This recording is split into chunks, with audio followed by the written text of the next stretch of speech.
بس ہم اس محبت کو اپنے اندر بھر لیں. اور یہ آپ کو عرض کر دوں کہ ولایت کوئی انہونا کام نہیں ہے. ولایت ہر مومن اختیار حاصل کر سکتا ہے. ولایت کسبی ہے، نبوت وحبی تھی. وحبی کا کیا مطلب؟ کہ اللہ رب العزت نے جس کو چاہا نبوت کے لیے پسند فرمایا، یہ اللہ کی دین تھی. اور ولایت یہ اللہ رب العزت نے بندے کو اختیار دے دیا. آپ آج ہمت کریں کہ جی میں اپنی صحت اچھی کروں گا، پھر اس کے لیے آپ محنت کریں، ورزش کریں، دوڑیں بھاگیں، اچھے غذا کھائیں، تو چند دنوں کے بعد آپ کی صحت پہلے کی نسبت زیادہ بہتر ہوگی. بالکل اسی طرح آج اگر روحانی کیفیت اتنی اچھی نہیں اور آپ نیت کر لیتے ہیں کہ مجھے اپنے آپ کو روحانی پہلوان بنانا ہے، اور اس کے لیے آپ شریعت کی پابندی کریں، معصیت سے بچیں، جو مشائخ اذکار بتاتے ہیں ان کو کریں، تو تھوڑے دنوں کے بعد آپ کی روحانی حالت پہلی کی نسبت بہت بہتر ہو جائے گی. تو ولایت کسبی چیز ہے، یہ محبت ہم حاصل کر سکتے ہیں. ذہن میں سوال پیدا ہوتا ہے کہ محبت کی آخر علامات کیا ہیں؟ تو ہمارے مشائخ نے محبت کی کچھ علامات بتائی ہیں جن سے پتہ چلتا ہے کہ اس بندے کو اللہ رب العزت سے پکی سچی محبت ہے. سب سے پہلی نشانی کہ جب کسی سے محبت ہوتی ہے تو بندہ بار بار اسے ملنے کے لیے جاتا ہے، اس کے گھر جاتا ہے، دوست کے گھر بھاگتا ہے، گھنٹوں وہاں گزارتا ہے، واپس آنے کو دل نہیں کرتا.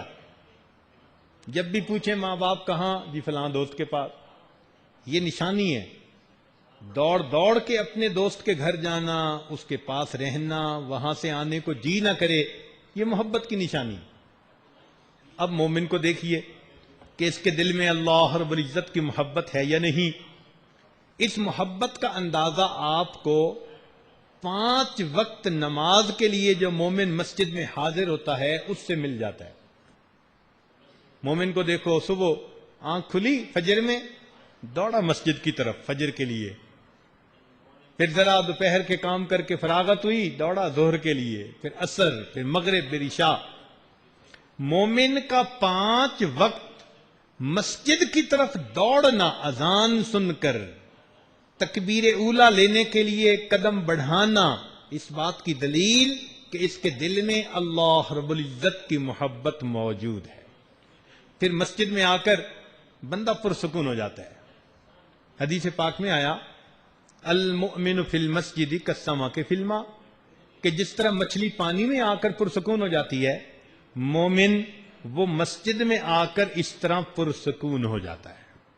یوں سمجھیے کہ بچہ ماں کی گود میں آ کے پرسکون ہو جاتا ہے، مومن مصلی پہ آ کر پرسکون ہو جاتا ہے. تو یہ پہچان ہے کہ اس کے دل میں اللہ کی محبت ہے. تو 5 نمازیں پڑھنے سے گویا محبت الہی کی جو پہلی علامت تھی وہ 100% ثابت ہو گئی. اس لیے مومن نماز سے راحت پاتا ہے. نبی علیہ السلام نے نماز کو آنکھوں کی ٹھنڈک فرمایا. قرۃ عینی فی الصلاۃ، میری آنکھوں کی ٹھنڈک نماز میں ہے.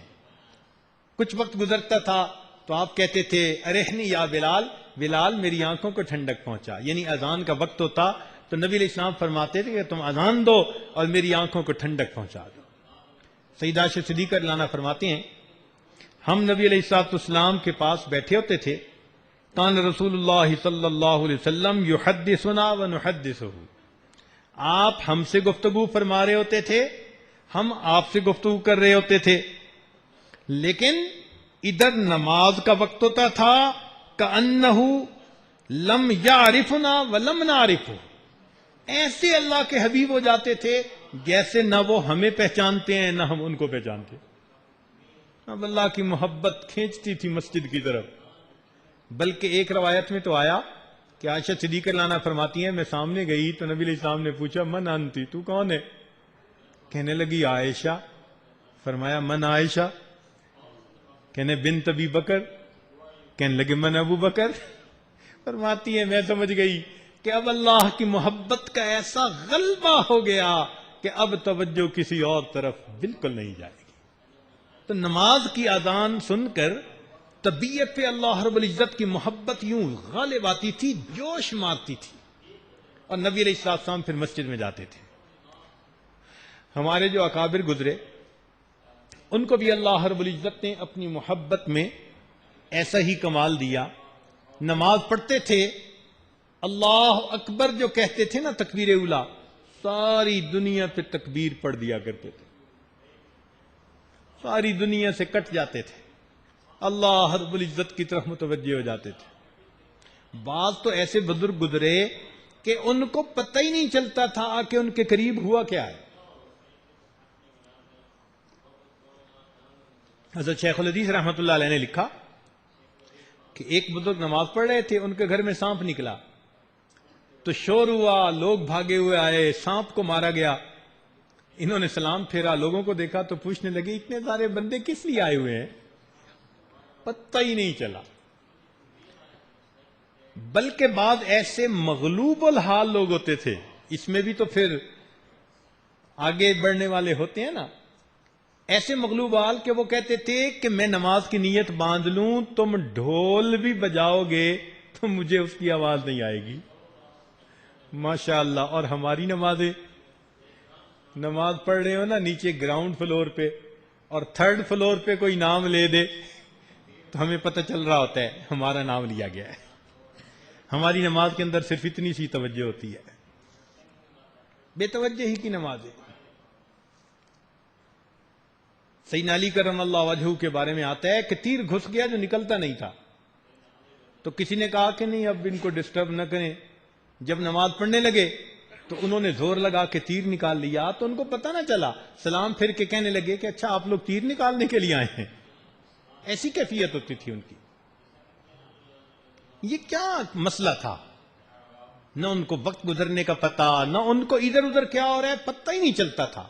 اللہ رب العزت کی محبت میں ایسا ان کو یعنی کیفیت حاصل ہو جاتی تھی، ایبزارپشن اتنی ہو جاتی تھی ان کو، ادھر ادھر کا پتہ نہیں چلتا تھا. ایک بزرگ سے کسی نے پوچھا حضرت آپ کو نماز میں دنیا کا خیال آتا ہے؟ مان لگے نہ نماز میں آتا ہے نہ نماز کے بغیر آتا ہے،